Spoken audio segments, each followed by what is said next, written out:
জ্যোতিষশাস্ত্র মানুষের ব্যক্তিত্ব এবং তারা তাদের পরিবেশের সাথে কিভাবে মিথস্ক্রিয়া করে সে সম্পর্ককে অন্তর্দৃষ্টি দিতে পারে, যা তাদের জীবনকে আরও ভালোভাবে বুঝতে সাহায্য করে। নমস্কার, আমি ডক্টর আচার্য সুনীল শাস্ত্রী চলে এসেছি প্রতিদিনের মতো আজকেও রাশিফল নিয়ে আলোচনা করার জন্য এই ভিডিওটি ভালো লাগলে প্রচুর পরিমাণে শেয়ার করে সকলকে রাশিফল জানতে সাহায্য করুন।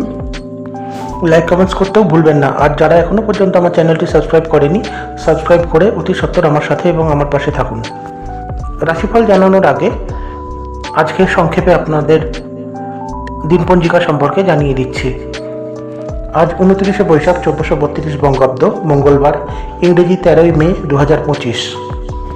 সূর্যোদয় সকাল 4:59:15 এবং অস্ত যাবে বিকাল 6:06:27 চন্দ্র উদয় বিকাল 6:52:54 এবং অস্ত যাবে সকাল 5:41:09।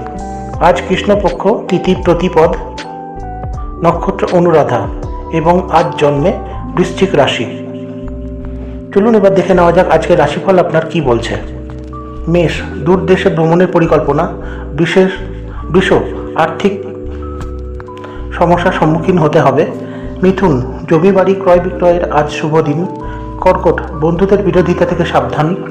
সিংহ, পেটের সমস্যা বাড়তে পারে। কন্যা, ব্যবসাতে বাড়তি বিনিয়োগ না করাই ভালো। তুলা, ভাই বোনের সহচর্য লাভ। বৃশ্চিক, উচ্চশিক্ষার ক্ষেত্রে শুভযোগ। ধনু, কোনো ভুল কাজ করার জন্য অনুতাপ হতে পারে। মকর, কারো কুপ্রভাবে সংসারে অশান্তি। কুম্ভ, অতিরিক্ত রাগের ফলে সংসারে অশান্তি। মীন, অপরের উপকার করতে গিয়ে নিজের বিপদে পড়ার সম্ভাবনা। এই হলো আজকের রাশিফল। ভিডিওটি ভালো লাগলে প্রচুর পরিমাণে শেয়ার করে রাশিফল সকলের কাছে পৌঁছে দিন। আর লাইক কমেন্টস করতেও ভুলবেন না। আর যারা এখনও পর্যন্ত আমার চ্যানেলটি সাবস্ক্রাইব করেননি, সাবস্ক্রাইব করে অতি সত্বর আমার সাথে এবং আমার পাশে থাকুন। আজকের দিনটি ভীষণভাবে আপনাদের পজিটিভ কাটুক এই কামনা করি। সকলে ভালো থাকুন, সুস্থ থাকুন। নমস্কার।